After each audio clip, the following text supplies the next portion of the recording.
All right, guys, our first session with three. I just want to introduce Lovis. He's part of the Tokenomics DAO, I guess. And yeah, today we wanted to talk about Luna and Terra. And well, yeah, I don't know how we want to structure the call or how we want to structure the podcast. I thought like maybe we can get into what it is first, because there's probably going to be a lot of people that are unfamiliar with the whole thing. And then I guess what brought us to do this session was mainly around the recent announcements that on the one side, there's a bit of FUD going on the side of that the Anchor protocol is giving out 20% on stablecoins. It feels unsustainable to a lot of people. And then also they're buying Bitcoin as a reserve. And with that, kind of admitting that their algorithmic stablecoin has failed. So yeah, to me, all interesting topics. Maybe let's try and go through this slowly. What do you think? Yeah, yes, sounds good. Cool. The slower, the better for me. So I'm really hoping to get educated on this topic. So yeah, looking forward to it. All right, cool. So maybe, I mean, we can do like a short version of this diagram that I've done. And it's available on YouTube, right? On YouTube, it's on the Tokenomics DAO website. Mm-hmm. So if you just go to the website, you'll see this, the thing, like the same diagram that I'm showing on my screen now. I hope you can see it. Yeah. And so pretty much their aim back then, and this diagram is probably outdated now since they've done this Bitcoin stuff. I need to update it. But what they have is when was the Bitcoin news oh geez shared? In months or weeks or no March 3rd. Oh, so very recently. Roughly, yeah. Or February 23rd, maybe. Yeah. It was like kind of that time frame. So just this month. Yeah. Mm-hmm. And oh God, how do I get to this tab again? So stupid. There we go. Anyway, so the protocol, they tried to be this algorithmic stablecoin, right? An algorithmic stablecoin basically means that the stablecoin that they produce is pegged to the US dollar or to other currencies, but it's not backed by anything, right? So it's just backed by this algorithm, I guess. And the algorithm uses another token called Luna to keep the stablecoin pegged to the US dollar. And they've got this interesting pegging mechanism. It's actually, a quite simple thing. So whenever the price of Terra, like Terra, they call it Terra, but essentially there's different versions of Terra. There's a UST version of Terra. There's a Korean won version of Terra. And if let's go with the UST because that's certainly the biggest one. If that goes below the above the peg or below the peg, let's say it goes below the peg. So it goes from, instead of being at $1, it goes to 99 cents. So what would happen then? The Luna protocol enables this arbitrage opportunity where Luna can be swapped for Terra 1-to-1, and enabling therefore users to take their Luna in this case and buy Terra off the market and swap it for Luna, right? So if the stablecoin goes below peg, that would then create demand for the stablecoin and bringing the price back up to $1.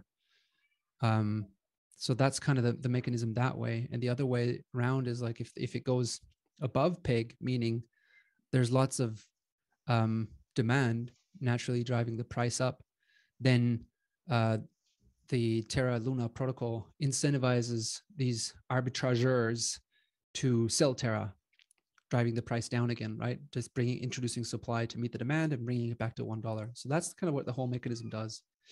And Flo, can I just ask, the swap, right? You say it's 1-to-1. What does that mean? Like 1-to-1 in terms of value? It can't be one token for one token, right?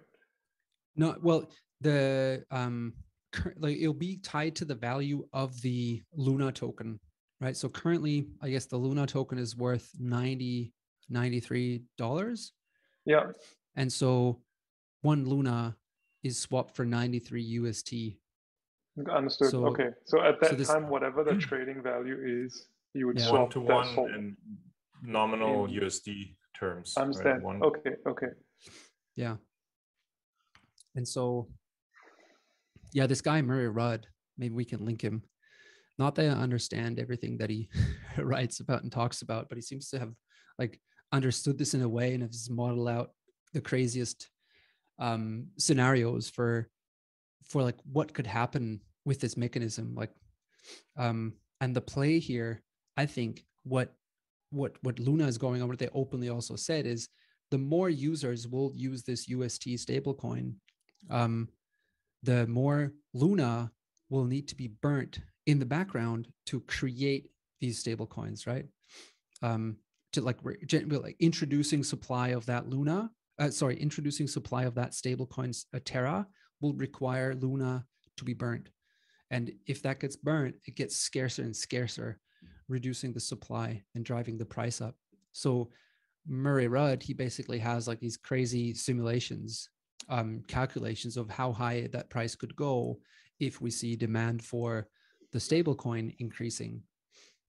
Now, so just to see if I understand correctly, so say I was to swap that one Luna for 93 Terra, right? I get that 93 Terra, and then that one Luna gets burnt. Is that how it works? yeah. Okay. Yeah. So that thing So gets taken out of circulation. Yeah.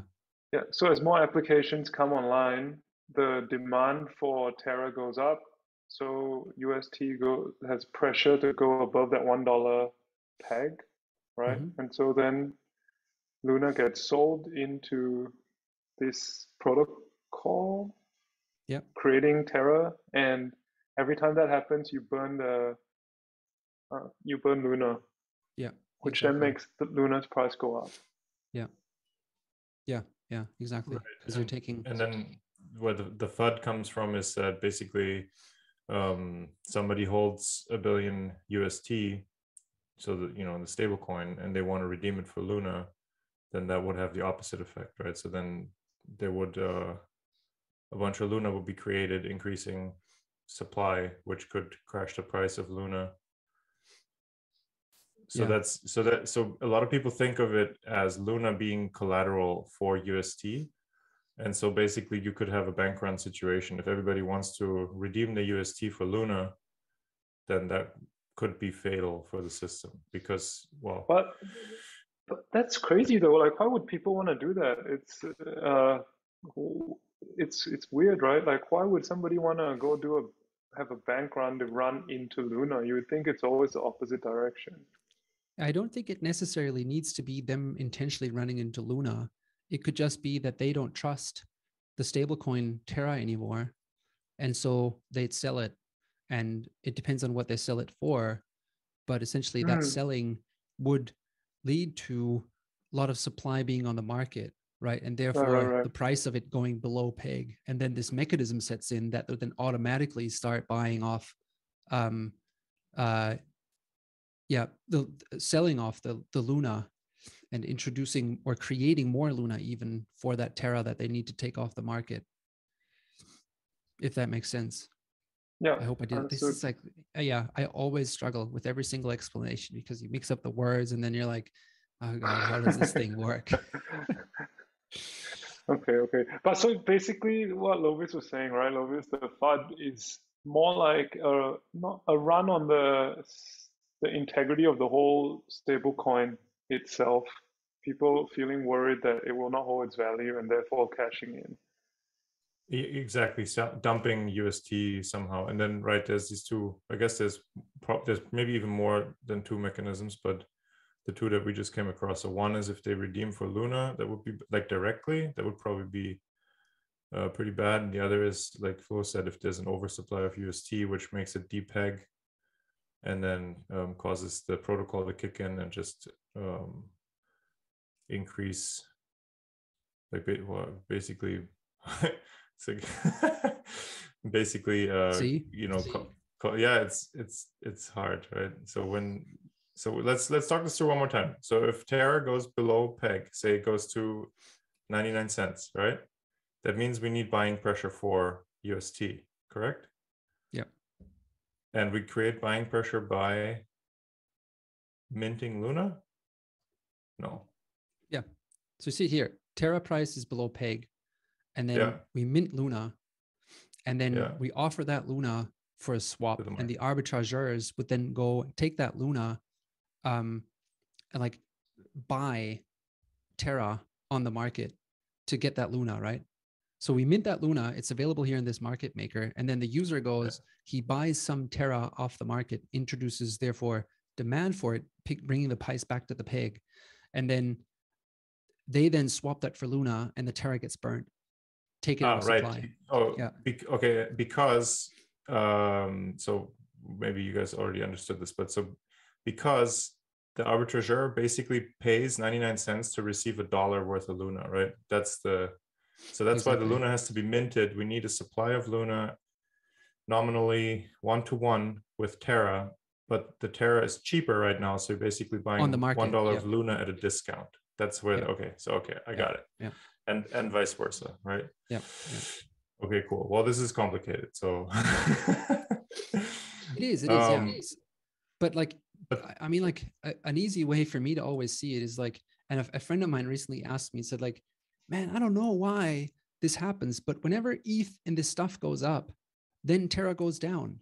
And I'm like, yeah, that's related to if there's panic in the market, people usually get out of their like crypto tokens and go into a stable coin, and therefore increasing the demand for that stable coin. And for that to happen, if there's more demand, then Luna needs to get burnt. So the price of Luna then goes up. So it's actually like a bit like, I don't know. I haven't proven that. I'm not a guy who looks in. I'm not a technical analyst or anything like that. But he's definitely seen this behavior. So whenever there's some panic in the market or it's going down, then Luna kind of trades against that. Sometimes, at least, because people go into the stable coins, and then which actually would be a beautiful function, right? Like even if it's just for like temporarily, right? That would be phenomenal to have it in your to hold some Luna in your portfolio. Yeah. Would we be able to broadly say that when there's more demand for UST, then Luna goes up? Yes. Broadly speaking, and the same holds true when it goes down? I would say you can say that, and it's, I think, very well illustrated by in the beginning, Flo mentioned that Anchor protocol gives you close to 20% APY on your stablecoin deposits, on your UST deposits into Anchor. And because it is currently unsustainable, right? The market rate, so to say, that they generate is, I think, I've heard 10%, I've heard Flo say closer to 13, 14%, something like that. So there is a market rate that it produces, but then they're adding a couple of points on top, and they're doing that by just straight up subsidizing it, right? So they put money in a yield reserve, and they're just giving people that additional whatever boost to make it close to 20%. And this reserve recently, like a month ago or something, was running low. It was getting depleted close to zero. And so, you could see in anticipation of that, things got a little shaky. Like people were, I think, dumping their UST. Luna price wasn't doing so well, but there was overall market weakness. So you couldn't really say what the reason was for it to go down. But then once they announced the $500 million deposit or UST deposit into that yield reserve, after that, for the next month or so, or a couple of weeks, I mean, Luna was on a tear and increased from like close to $50 up to $100, made a new all-time high pretty swiftly. And I thought that was pure, maybe there was more things at play, but I definitely thought it was, well, if there's 500 million in the yield reserve, that gives investors the confidence to say, well, at least for the next couple months, putting my money into Anchor is a safe bet, right? I'm getting my 20% yield. So let me put as much money in there as I can in stable coins, which, through that mechanism pushes the price of Luna up. So I guess if you were real smart, what you would do is, say if you had $100 million, you would put 50 million in Anchor and hold another 50 million of Luna, and you'd make a super return, at least for a couple months, right? Something like that. So I would say that the demand for UST in that case really pushed up the price of Luna for sure. But as to how much, I haven't understood. And I saw from what's the guy's name again? Flo Murray Rudd. Yeah. That for every so many, he tried to figure out how many dollar market cap increase for UST it pushes up the price of Luna, but that seemed it's never that linear in my experience. There's always opportunity for delay and stuff not working as you thought. But yeah, and I think what he also does not factor in at all is I don't know if you want to call it black swan events, but things that bring this all to a grinding halt, right? Because at the end of the day, what you need for such a algorithmic stablecoin to work is a belief system, right? People need to believe that this mechanism will hold.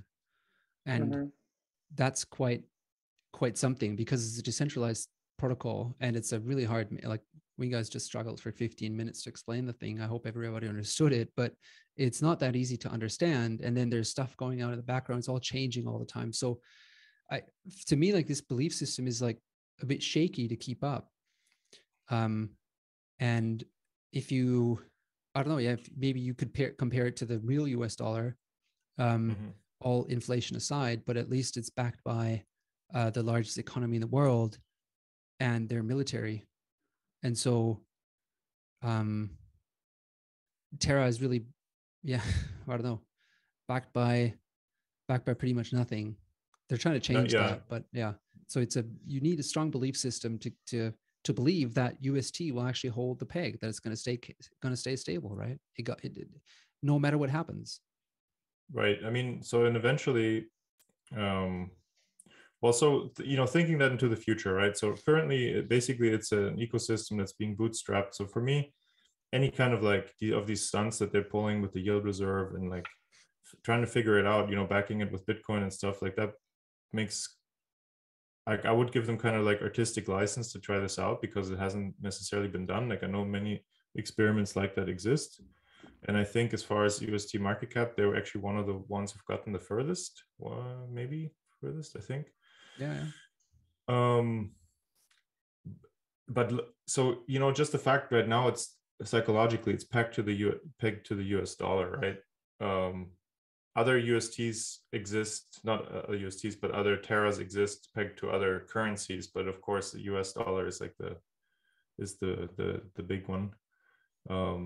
So let's assume that this does turn in 10, 20, 30 years into a global ecosystem where you worry less about, what is this backed by, but what can I buy with it, right? What goods and services can I purchase with my UST? Would it then even still matter that it's pegged to the US dollar, right? Then it's there's a value unit I can exchange for goods and services, and really what I care about is how much it buys, rather than which currency it's pegged to. Do you know what I mean?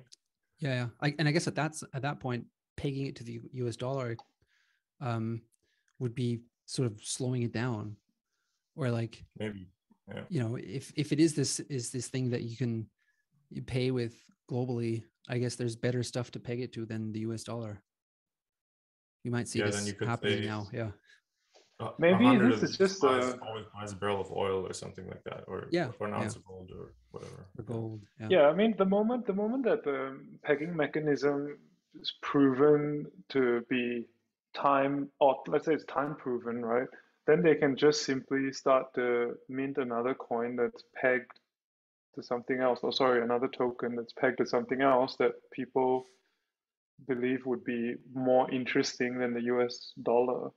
But I'm guessing at the moment they just want this thing to grow, and that's why they're saying, you can peg it to the Korean won, the US dollar, the euro, right? Because they just want, for accounting purposes, for these traditional entities to, like a 7-Eleven convenience store, right, to be able to just do their accounts easily, So this is the biggest hindrance to, let's say, somebody going and saying, hey, I'm going to start a lemonade stand and I'm going to only let people pay in Bitcoin.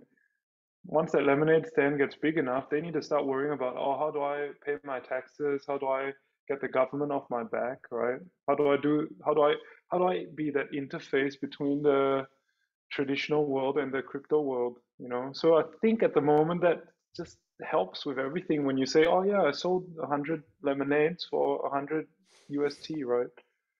Mm-hmm. But when that is no longer needed, then of course they can move to something else, peg it to, like what Lovis said, like a barrel of oil or a gram of gold or whatever. Yeah.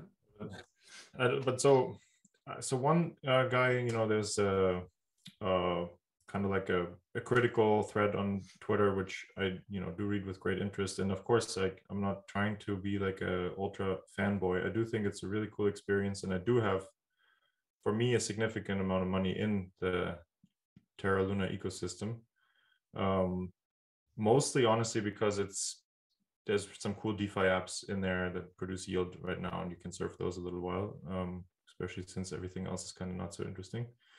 Like ETH and Bitcoin have been going sideways for a couple months. But so one thing that I read, somebody kind of pushing back a little bit in the positive way, was saying, well, think of Luna more as gold, but not in the sense of that it's the ultimate store of value, but in the sense that it's like a fungible, valuable substance that can be like minted into coins, for example. So it's less that it's not necessarily the collateral, it's just like the useful matter that you can mint currency out of, and then of course you can melt the currency back down and back into Luna, so to say. What do you guys think about that explanation?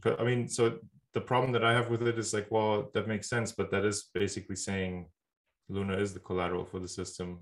And so if there's a problem with the Luna market cap going down, then you are kind of pulling the rug out from under UST. Exactly. Yeah.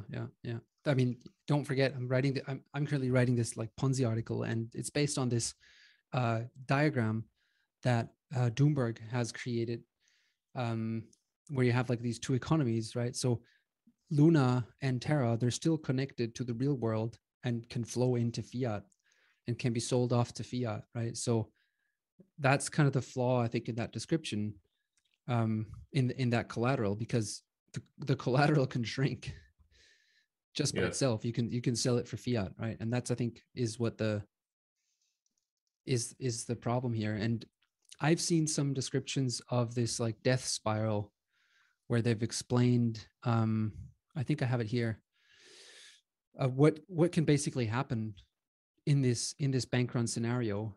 I'll try to walk through it because maybe not everybody's going to watch the video of this, but so if Luna loses value, right, and that could come in a market where people like where the UST supply does not expand but collapses, then Luna could lose value, right? Because we need to mint Luna into existence to take UST out of supply. And by minting Luna into existence, of course, the supply increases, and therefore the value of the token or the price of the token will go down. There's just a lot of supply. And that could then cause these issues. If this goes on further, then, and that's kind of the belief system breaks now, if that goes on further, then UST, like people could fear that UST might not hold a peg, right? And people start to question the whole thing, like, if this stuff loses in value, what if this goes on? Can it actually maintain the peg? And are my savings that I currently have in UST, are they actually safe, or they're going to go down the drain? And so a bank run on UST happens, and in order to kind of stop that, to backstop that, you need to mint more mint even more Luna, and so it loses even more value, and that's kind of something that could go on for a while, and collapse the price on this thing because people are cashing out into fiat or something else. It's interesting though, right? Like, so now we're thinking about it in terms of, okay, UST might be in trouble because of the integrity of the Luna, like Luna as collateral, right? But then for so long, for like nearly 2 years now, I've heard about how Tether's, whatever is collateralizing Tether, it's also dodgy or unknown or uncertain, right? Yeah. So it's like Luna's being probably more transparent than Tether is, and it's got some form of protocols behind it that gives utility, right? And yet it sounds like we're giving more scrutiny to UST's value versus USDT's value. Yeah, but yeah. And why is that? Yeah, Right. why is that? That's a very interesting question, right? Like, why? Because when you look, USDT's bigger, larger than UST, right? Yeah. Much bigger. And why hasn't it Significantly been bigger. dumped yet? Yeah. Because I think like it's because it's backed seniority. by US dollar, and Luna, like the other, is backed by nothing. Yeah. Well, so the idea of, as a USDT has been around way long, right? Like way from the beginning. Not from the beginning, but like it's been around almost as long as like centralized exchanges have been around, I think. Yeah. And so I think the biggest, so like people see it on every exchange, and you sell, like on many exchanges for a long time, you didn't even have the option to sell back to USD. You had to kind of sell to USDT if you wanted to get back into stables, right? If you wanted to get into something, stable, so to say. Yeah. But so the idea that USDT is backed 100% like dollar for dollar is extremely hard to believe, I think. It's simply I also not don't true. think it's probably not true. But I also don't think it matters either, right? Because they have a business model that seems to work, and they've been through some crazy times, like major crashes of Bitcoin and ETH and all the big majors, and they've somehow survived. So it might not be perfect, but I don't think it's going to get any better than that. You know what I mean? Like if there really was a fundamental problem with it, it would have already blown up. Like that's my biggest argument to not worry about USDT. Now, do I want to hold it? No, because why? I think there's really no benefit other than maybe putting it on Celsius network or something and earning close to 10% on it. That's pretty nice, right? But so at the end of the day, the thing with USDT for me is like it's cool because you can buy Bitcoin and ETH and stuff with it, but there's, I think, no roadmap, no agenda, no nothing to ever make it a form of payment for anything outside of the ecosystem. And that's kind of why I'm like, then it's kind of boring, you know. And for UST, there's not a whole lot yet that I've found where that makes it usable. Like I can't go to the gas station here in Germany and pay with UST, which is kind of sad, or with Euro T or whatever. But I think they're working on that. And from what I know is they have a payment app running in Korea that uses UST in the back end. Chai, right? Is that Chai? Yeah. Yeah. It's gotten pretty quiet around that. So I'm not sure how this thing's still working. I think I checked the website a while ago. It didn't work anymore. And my Korean is terrible. So I can't find out. That's not good. I can find out. Hang on, Yeah. I'll send a text while we talk to a Korean friend, and then maybe by the end I'll know. Please, yeah. So yeah, anyway, I think like I just brought this up just to show it on the screen, right? The USDT is basically only 75% backed by cash and cash equivalents, and the other stuff is like secured loans, corporate bonds, and other investments. So it would be a terrible business if they just hold cash on the bank and then mint a coin for that, right? It's basically, it's going to give them zero revenue. So they have to do something with it, and they have to put that money to use in some way. And everybody else is going to do that too.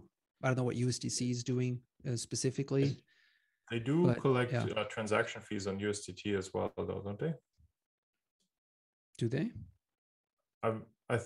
So it's an ERC20 token, isn't it? Yeah, but how do they then collect?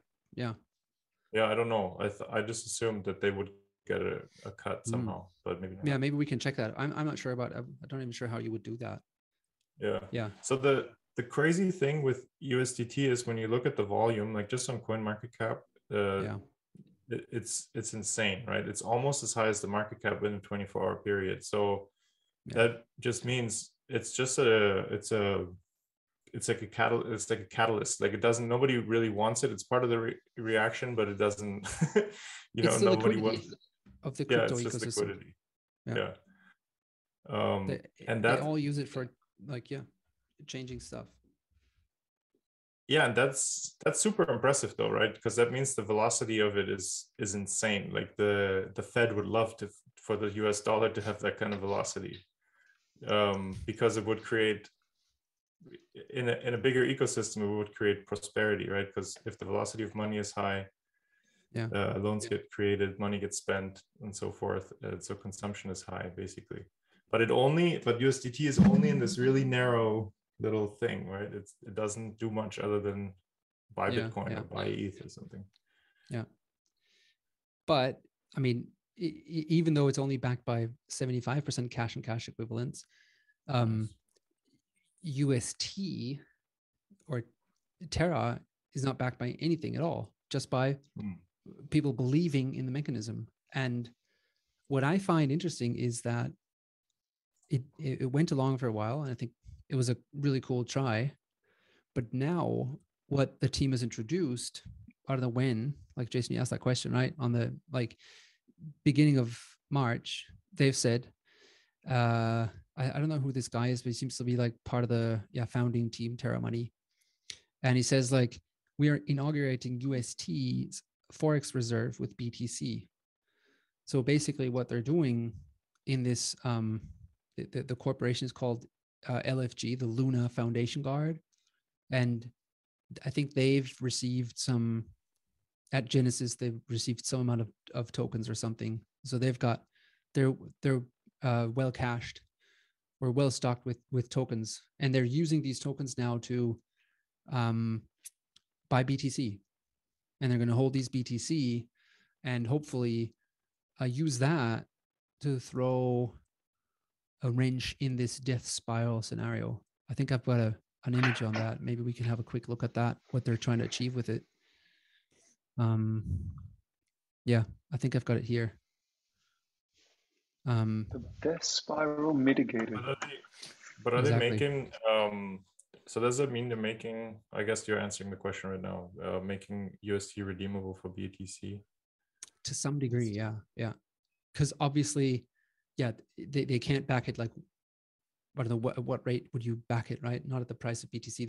They'd probably need a lot of BTC for that. Right. But like to some degree, right? And I mean, US dollar backed by gold had a similar system, I think, in place.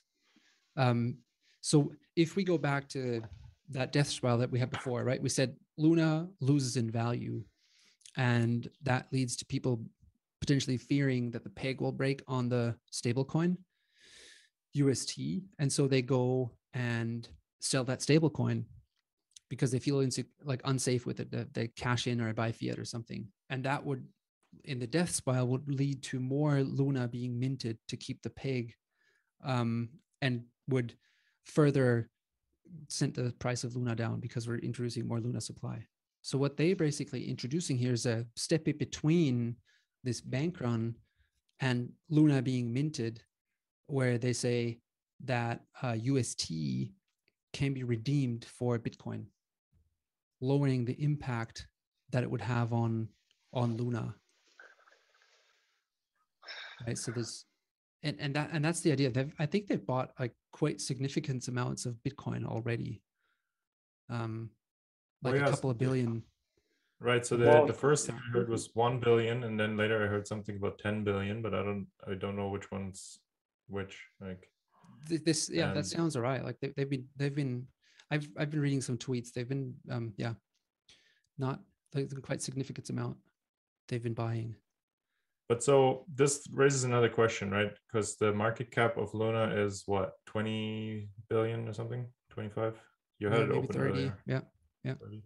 But does that mean that they sold off Luna to buy this Bitcoin, or did they mint UST into existence to buy the Bitcoin? I tried to put this in a chart because one of the guys explained it, and I thought like I'll try and explain this.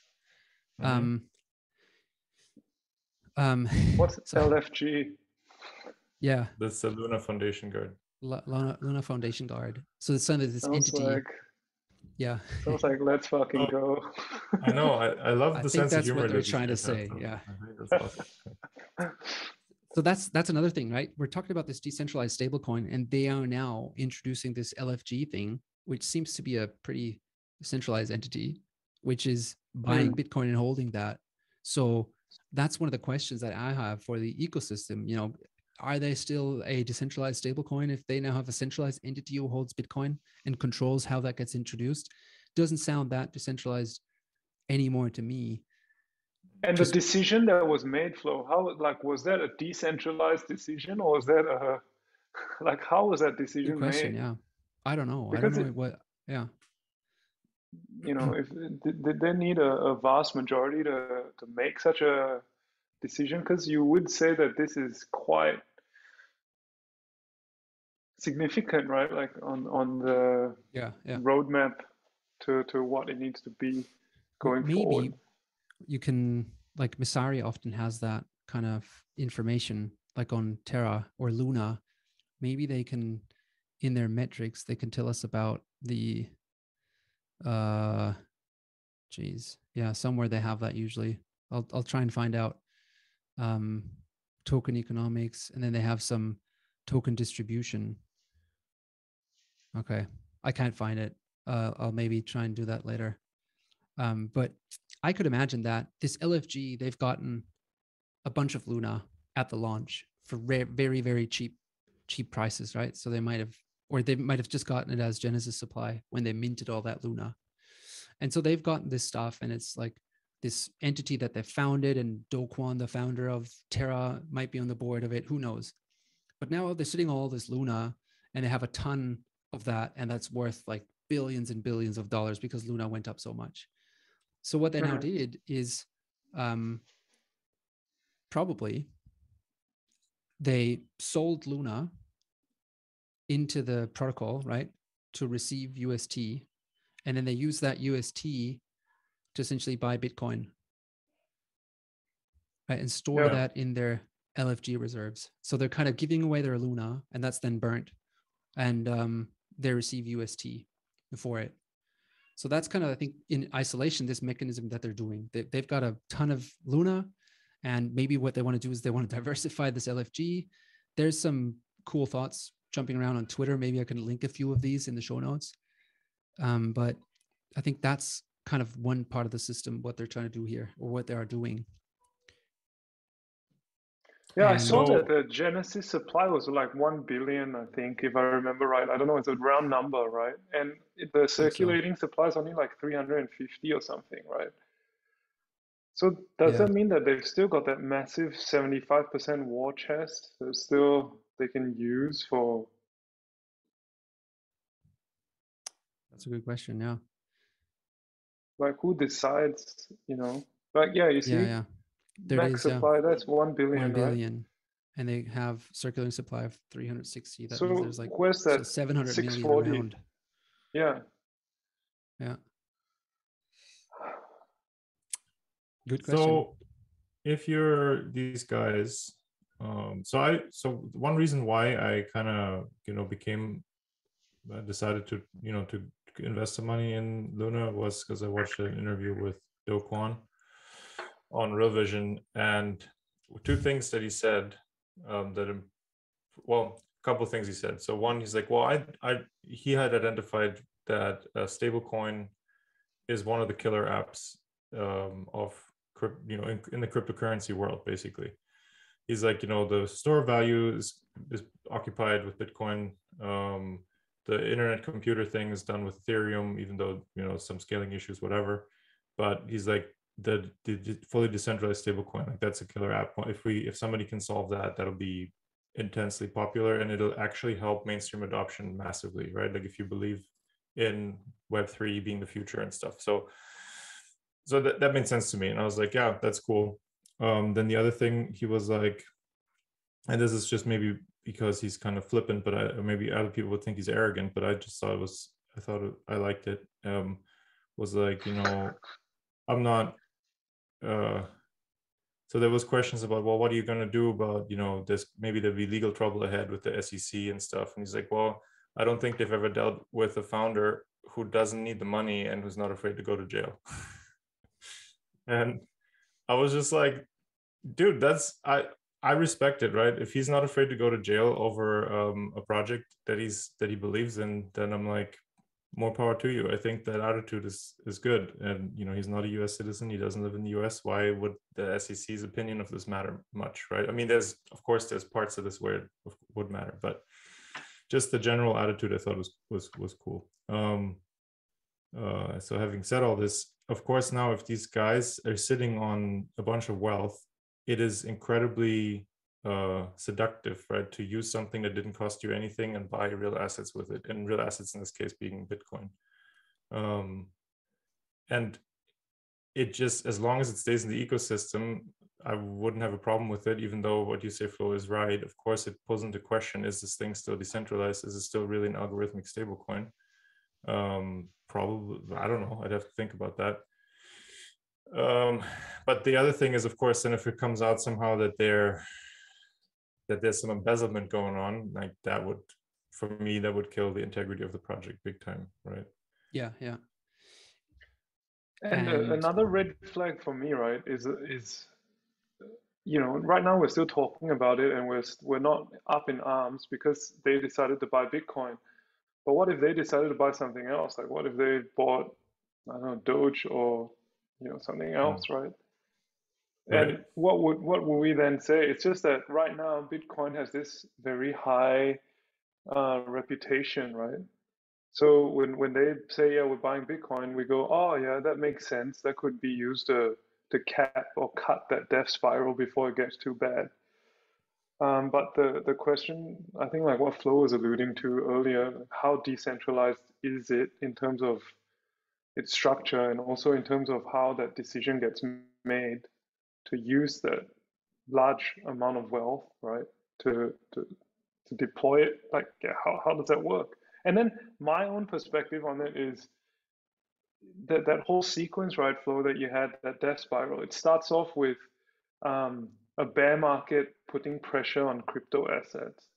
But unfortunately, over the last 6 to 12 months, I was hoping that Bitcoin would act as a much more uncorrelated asset to the broad markets, but it hasn't, right? It's gone down quite significantly. Yeah, the run up was huge, right, to $60-something thousand, but then it dropped pretty quickly too, you know.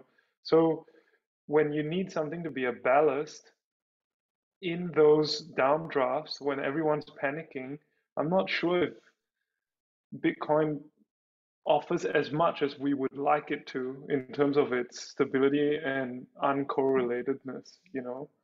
Yeah. So that's just some of mine. Yeah, I agree. It still trades like a tech stock. But I think all three of us have read this. I think it was a great article about Arthur Hayes. You know, the one where, he talked about like the energy crisis and things like that. And one of the things, like he was pretty bullish on gold and for obvious reasons. But what he was also saying is that he thinks, or he believes, that at some point Bitcoin will break out of that, like will not trade like a tech stock anymore and will behave more like gold, because more and more people will actually see the benefits, right?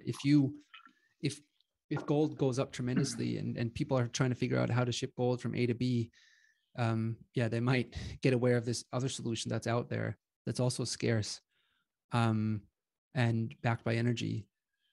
They might, gone Yeah, to use highly Bitcoin recommend anymore. that piece, man. It's the Yeah, best I'll link it. macro Yeah, crypto sort of piece I've read, I think. yeah, it's really good. Yeah. Yeah, and that's why I think like I think for them, like what else would they back it with, right? If not Bitcoin. And I love the idea of them doing it. You know, that's what we've been dreaming of. Maybe there's a currency someday that's backed by Bitcoin, right? Somehow. It's like this US dollar backed by gold, but they're actually backing it with Bitcoin. And in this case, it's a free float, which is even better than a gold standard. It's like a bank core system. It regulates itself based on this other reserve, you know. On Luna, you I mean? think that, yeah, but in this case, if you've got Bitcoin in the mix, yeah, like Bitcoin gives value to Luna, which Luna then uses to regulate the stability of the stable coin, right? Yeah, yeah. Well, so there's other stable coins that have been pretty successful, right? I mean, DAI, I think, is a prominent one. And maybe we can talk about that. Was it Iron Crash or Titan Crash that we had talked about before as a negative example, and kind of look at what happened there if we have time. But the like DAI, multi-collateral DAI, right? So they have multiple collaterals backing their stable coin. But then when you look into it, I think most of it is USDC, which is just another stable coin, right? Except of course that one is backed dollar backed, yeah. Dollar backed by Coinbase, right? But then it's I think the biggest issue that they're trying to solve here with UST is you don't want to end up like USDT absorbing just billions and billions of dollars. Ideally, you want to have, I think you really ideally want to have the thing being backed by the power of the ecosystem, right? Like being backed by a digital economy. Like how cool is that, right? So in this case, it doesn't have a military, but there's strong user incentives that get you in, that keep you in ideally. And I would love for them to get it to work. I just hope that nobody gets distracted by greed, basically, on the way. Oh, one thing that Do Kwon said that I forgot to mention earlier that also made me like it is he eventually wants to pull a Satoshi, right? So the idea is build this up, bootstrap it to success, and then shut down Terraform Labs, the company that incubated it, basically. The start, and make it completely make it like a DAO, make it an autonomous organization that just runs on a protocol layer. So no kings, right? No kingdoms, no walled gardens, everything completely autonomous. So that idea is super attractive to me. Now, whether they'll get there or not, I'm we'll be watching. Hopefully we'll be watching for a long time. But I think it's a cool idea. And then the other thing was what was that coin called? So I think it was Iron or something. That was also the stable coin that Iron had a pretty Titan. I don't think I can pull off the story. But pretty, it went into this death spiral and went to zero pretty quickly. But I think it was because of an issue in the system. Like they had something. But the little that I read on it is that compared to Luna, the difference is Luna has applications. This one didn't. Right. So Luna, while we say it's not backed by anything, right? Actually, like in some aspects, you'd say at least it's got the applications there that are backing it, right? And I just wanted to, while we're on that point, just to bring in another perspective that maybe you guys can consider. If you look at MasterCard or Visa and think of that as, a more mature chai, let's say, right? The value of MasterCards are like what, 350 billion US dollars, right? Market cap, and Visa's I think 450. So in total, they're like nearly $1 trillion worth. And that's not counting the US dollars that flow through their systems, right? That's just the value that they have to the economy as a payment system. Settling payments, right? And exactly. taking a small surcharge, Exactly, right. And that's from what I heard. That's what Chai's trying to do, and that's what they want all the different stable coins to do, right? And to do it at a lower cost more effectively. So Yeah. if you were to use that as an argument, you'd say, hey, there is some value to the Luna protocol, right? And maybe it's very undervalued because right now, what was it just now on CoinMarketCap? Was that like 35 billion or something? So it's Yeah. like 20x less than Visa and MasterCard, right? Yeah. Um, Well, to be fair, I think you could add the market caps of UST and Luna together, so close to 50 billion, but which is already impressive, right? But yeah, I think that's an excellent point. I hadn't thought of that, Jason. Because But what's backing yeah. MasterCard and Visa? Like, what's giving it that value? Right. Right. Ideally dollars and someone else's bank account, but there's basically a legal framework that's enforceable, right? That's really what it comes down to. If you create debt on your card, then you're liable for it as not MasterCard, not Visa, but the person who runs the card, right?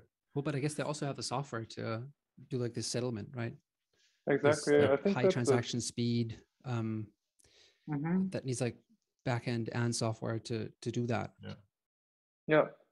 So high transaction speed, right? That always comes up with credit cards. Just one quick note.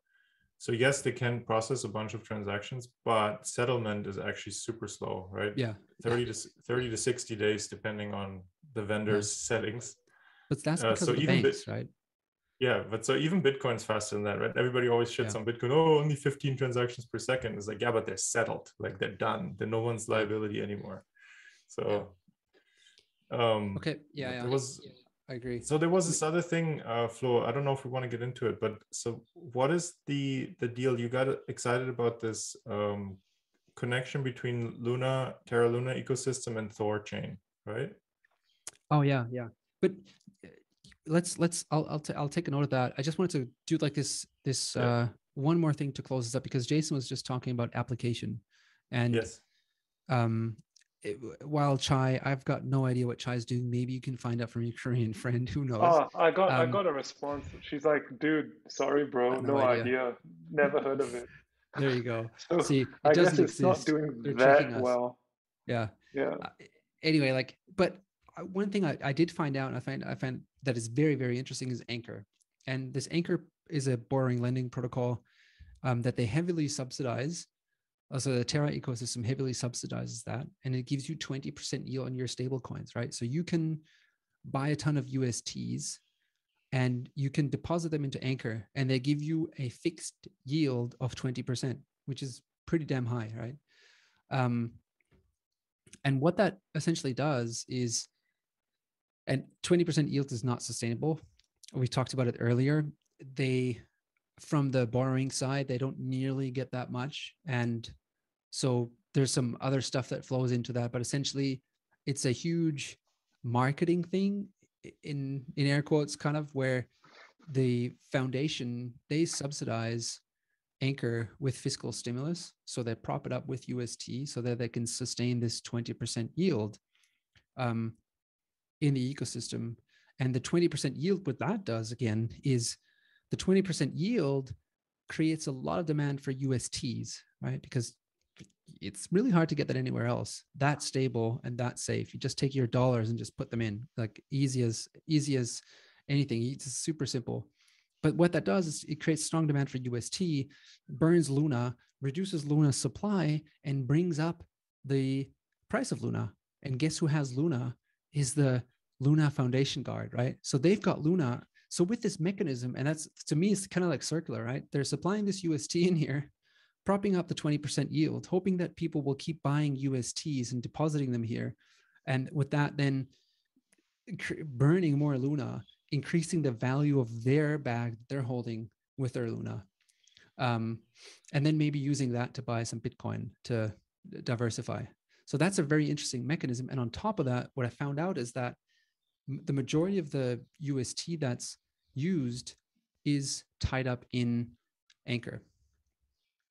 And so what that means is if Anchor lowers the yield for some reason, that could mean that people would not deposit their USTs in there anymore. Let's say they would only be able to do this at the rate that borrowers actually pay for the money. Maybe that's around 5% or 10%, who knows?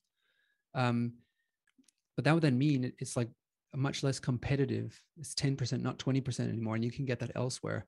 So people wouldn't deposit their Luna, and that would kind of create the reverse mechanism and stop the whole process, right? So the fiscal stimulus is really needed from this foundation to keep it propped up, is at least what some people say. There's one guy, Freddie Reynolds, I think he's pretty damn smart, and he's analyzed this. He even has this chart that he always shows.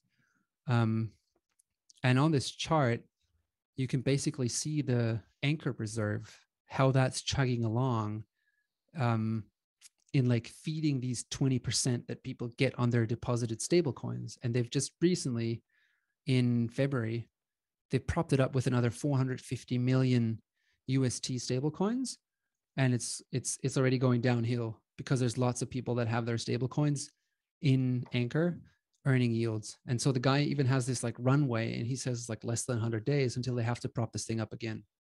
So that's really something that's quite interesting and that I'm following closely, just finding out how long this thing's going to last and what they're going to do next. Because this, to me, seems to be the biggest demand driver for UST at the moment, is their own internal lending and borrowing protocol. And how does this stack up, Flo? How does this stack up to our previous episode on Ponzi's, like flow in, flow out? Yeah, I don't know. I think like I'm currently writing this article, and maybe we can talk about that next time. But essentially, I went through the descriptions of a Ponzi from the SEC, and a lot of that is transparency, promising returns that you can't sustain over the long term. Being not very clear about where the returns come from, and a bunch of these things apply to Anchor here. And I'm not saying it's a Ponzi, but there's some things here that, like, you know, it could be all mechanism design of the ecosystem to prop it up, or stimulus. But on the other side, you could also say, like, yeah, maybe it's a pyramid scheme, maybe it's a Ponzi, who knows? Because if I don't understand this anywhere near well enough, right? I'm just going off what I've learned now and looking at your diagram. But it sounds like, okay, they've got this bunch of Luna that they can use to incentivize people to come in and get USDT, and they get a yield, right? But as people come in, the value of Luna goes up, which they can then use to stimulate more people coming in to buy more UST, right? So it's like, it's this cyclical thing where, again, you're using the prior people that raise their arm up saying, yeah, I'll give this a go. You're using them to incentivize the next group of people to come in. Yeah. And that gives more value to the whole enterprise. It's it just sounds, let's see how it goes. There are aspects on this, and maybe in a future episode we can put this onto a Ponziness scale and see how far down the Ponzi road this is. Or if it's just like a marketing stimulus thing, they do it until they've propped up the ecosystem properly and then pull out the reserves and lower the rate. Who knows? Because there is one aspect that this would not be a Ponzi, or it would not be a pyramid scheme, right? It'd be when the overall value of the whole protocol grows at a rate that's higher than that yield. So if, say, that yield comes down to 10%, but the overall underlying value of this thing goes up by more than 10% per year, then it's not a Ponzi, you could argue. It's not a pyramid scheme, right? Like, if it's just like saying if you were one of the first owners of MasterCard or Visa, and MasterCard or Visa grows at, I don't know what the rate was for the next 30 years, right? It wouldn't be a Ponzi to be taking money out of that whole system, right? because you're being collateralized by something that's growing faster than your dividend payment, essentially. Yeah, yeah. Like if the system keeps growing like that, maybe, yeah. I mean, There's no Ponzi then. Yeah. Russia's paying like 20% now on government bonds, right? I think something like that. So if you go in there saying, yeah, I'll lend the Russian government money if it's legal in your country, and you get paid 25%, you're basically saying like, yeah, but it's okay because the Russian economy would probably grow more than that because I'm bullish oil and gas and whatever, right? Or bullish nuclear weapons, I don't know. But the point is you're saying that, yeah, I don't think it's a Ponzi. I'm going to put money into this system because I think the underlying thing that I'm putting money into will grow faster than the dividends that I'm taking out, right? Yeah, yeah. Well, and it's important, right, to make sure, like when you look at the total ecosystem of Luna, it's pretty vast. Right? I mean, I don't know, compared to ETH, of course, it's still small, but compared to Solana, I think it's comparable. So there is a lot of use cases going on, and like that kind of goes back to a little bit to what I was saying earlier. Like if the overall digital economy and that ecosystem is well connected also to other ecosystems like ETH, cross-chain collaborations and so forth, then there is intrinsic value that's being created in the system. And so then that goes then to a little bit, to Raoul Pal's thing with how do you value these networks? And there was this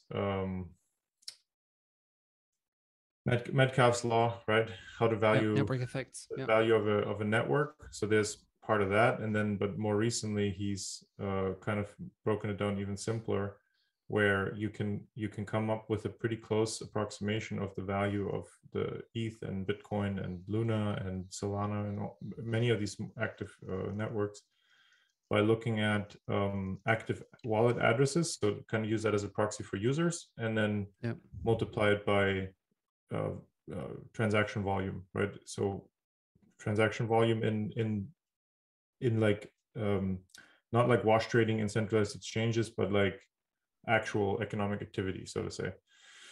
And he said with that you get pretty close. So that's interesting, right? So then it's more, to me, the anchor is more like a marketing campaign, you could say. It's like, yeah, we're going to spend $400 or $500 million, but like, yeah, we could blow it on Google ads or Facebook ads or something, but instead we'll just pay users to come in here, right? And that's what PayPal did, right? PayPal was like, yeah, $50 for your first transaction, because we're convinced that our thing is so good that you'll stay after that.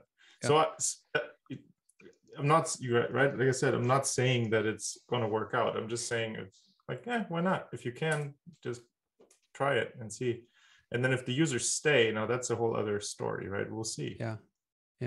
And I think that's really the interesting part that they're playing here. I think they're trying to get more users onto their base, more people to get familiar and see that this thing works, that it holds the peg.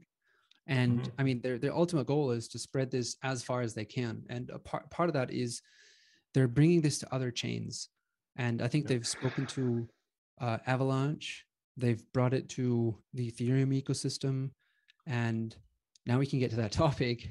I mean, one of the things I think it's going to be coming out next week is that UST and Luna is going to be available for trading on Thorchain. And Thorchain is this, think of it as Uniswap, but cross-chain, right? So you can go there and not only trade ERC20 tokens, but you can trade Bitcoin for Ethereum at non-custodial. Like, not, you could do that on Binance, obviously, yes, but it's a centralized exchange and you kind of have to send your tokens there.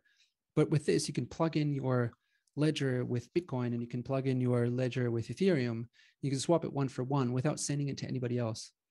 And that's pretty novel, pretty cool. And so they're introducing UST and Luna onto their system. And I think that will give an interesting boost to this, because you can then, maybe trades won't use as much USDT Tether anymore to settle. Maybe they'll use UST in the future to do swaps between Bitcoin and Ethereum in a decentralized way. So without getting into it too deep, I think that's just something that's going to be exciting and interesting to monitor and give UST more usage in the whole ecosystem. Yeah. Yeah. And then the other thing is, if somebody builds a credit card that you can pay off with UST, then to me that would be cool, yeah. I'll be sold at that point. I would say this is going to be a success for sure. Yeah. I've heard about this venture. There's some in Australia. They're doing something. So far I haven't seen it, but okay. Haven't seen it work, at least. Yeah. Really cool. So is the idea that UST becomes the stablecoin, like the stablecoin for Thorchain, or are they maybe not that exclusive? I mean, currently the major stablecoin in trade volume on Thorchain is Binance USD. So it's on the Binance chain. And I mean, the ethos of Thorchain is to be decentralized. And right. I think bringing in a decentralized stablecoin in comparison to Binance USD is definitely going to be of interest to a lot of people on that platform. So I think UST can easily overtake Binance UST on Thorchain once that thing is launched, and just give it generally more demand, and make it like a really nice and liquid token on there that can be used to settle trades between different currencies. Nice. Yeah. Hey, just hopping backwards a little bit, going back to the 20% yield, right? We all say that it's so unbelievable, right? But just to give another perspective, I wonder if we're saying that 20% yield so unbelievable because we're so used to believing that, 2%, 3%, 5% fixed deposit rates are what we can expect, right?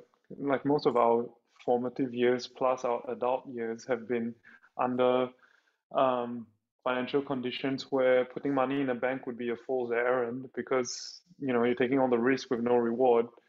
But if you were to look at CPI officially now, it's like 8%, right? And if you're looking at it at the way it was calculated in 1980, right? You can use Shadow Stats as the website Shadow Stats as a reference. Currently, inflation's at 15%. So if inflation's at 15% and you're depositing something at 20%, it's not that crazy. Yeah. You're getting a 5% yield. And who knows, maybe the guys at Luna see it that way as well, right? They're seeing real inflation going through the roof. And they're going like, maybe 20%, you're paying that 5% real yield is a good price to pay for marketing purposes to grow the network, right? Yeah. And so I'm not saying that I'm right. I'm just saying there's another perspective to have a look at. Just because nominally 20 sounds like a big number, but when real inflation is really like at 15, let's say, and maybe in Korea it's even higher than in the US, right? So maybe 20% isn't that crazy. Yeah.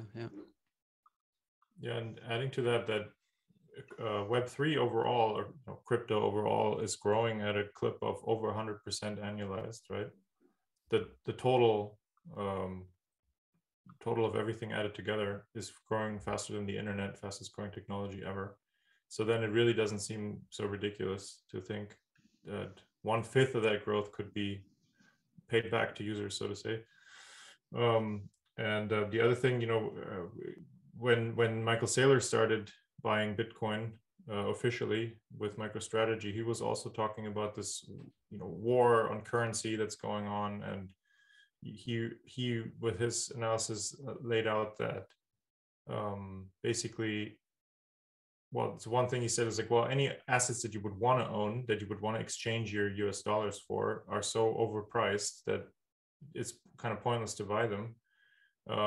And the other thing is that like you said, Jason, like the real inflation is like 15. He even said like 18%. So basically, any investment that he would make with his dollars, he has to clear a hurdle rate of 15 to 18% to even net make money on that, right? And then so his thing is like, well, so we could go out and buy a bunch of companies, but that's not really a proven business model. He knows of many businesses that failed because of mergers, and So he goes through all the options, and at the end he's like, Bitcoin, right? And so I'm not saying this is not an ad for Bitcoin, like Michael does a good job at that already. But just considering that hurdle rate, right, that you have to clear before you technically make any money, right? So like I think the S&P 500 over the last 20 years netted roughly 20% per year. So really you didn't take home all that much, right? So no, yeah. Actually, they say equities don't actually do that well in strong inflationary environments. Commodities do well and speculation does well. But yeah, no, you're kind of stuck if you're the middle class looking for a way to hold on to your net worth. You kind of get wiped out. It wasn't there, but there was a time, right? In this, when was the last time that, like in the US, bank deposits paid over 10%? That was in the 80s, I think, right? In the early 80s, late 70s, yeah. Yeah, and wasn't that also a super prosperous time on average? Is that fair to say? Or not really? I don't think so. I think they were like fuel lines, and there was a lot of uncertainty. I think there was even this thing called I can't even remember. Is it called the Carter bonds or something? I can't remember the name, but basically the US government had to issue treasuries promising to pay out in Swiss francs, right? Oh. Because the Swiss franc was backed by gold, and surplus nations didn't trust the US dollar anymore. So Luke Groman often talks about this time in, I think, 79, when Paul Volcker, the Fed chair, flew to Belgrade to talk to all these Europeans, right? And they were basically saying, yeah, we're not going to, unless you change something, we're not going to put our surpluses in US treasuries anymore. I'm sorry, because inflation's going too crazy. We'll just go back onto our own gold standard, but we can't trust you to hold the value of our savings. And Volcker went back, and within like a day or two, he started to raise interest rates and got it to, I think, 19% at the max. Basically pulled a massive recession on the US to save the dollar-based system, right? And that brought inflation under control, because people were like, oh, okay, if I can put money in the system at 19%, which is pretty close to Anchor's 20%, right? Yeah, there'll be more integrity in the system. We'll build reserves. That means a lot of businesses can't expand or might even go bankrupt, but so be it. They're just saying that that's not possible today because, debt to GDPs for most developed nations are close to 100, or if not above 100%. So doing that would basically just kill the whole economy. Like you can imagine, like Flo in Sydney now, like how much is a home that you'd be happy to live in, right? It's like $1 million or $2 million, Not even going to check. I can't afford it. Yeah, well, I don't know if Luna keeps going up. But you just imagine if you're leveraged and you've taken debt on like over 20 years to buy a $2 million home, and interest rates go from 2% to 10%, like 10% on a $2 million loan is 200 grand a year just to pay your interest, right? Nobody has that money. Like nobody middle class has that money. So then foreclosures happen and the whole thing just goes. Right. So they can't allow that to happen, right? Yeah, true. Yeah. Good lesson in macroeconomics. Yeah. Of financial systems. Yeah. I mean, I don't know if I got the facts exactly right, but I think directionally it was something like that, right? And I think the golden era, a lot of people talk about the golden era of American economy was probably in the 60s, before Vietnam happened, before there was this huge spending, right, on military adventures. So there was that window of time between the Korean War and the Vietnamese War where, America was, was going through like a golden age, right? There was no one to compete with them. Europe was still trying to rebuild. Asia was kind of non-existent as a developed market. Besides, even Japan was trying to rebuild. So America was basically producing for the whole world, banking for the whole world. You know, they were the bee's knees, right? Well, let's hope that the Terra Luna ecosystem becomes that. I think we're close to wrapping it up. I have a hard stop in a couple minutes, so I wanted to ask Flo, do we know what the next episode is going to be about? I've got no idea. Okay, great. Well, then we can't announce it. So it'll We be a can announce mystery. that there'll be another one at some There point. will be another one, and we will figure out what it's going to be about.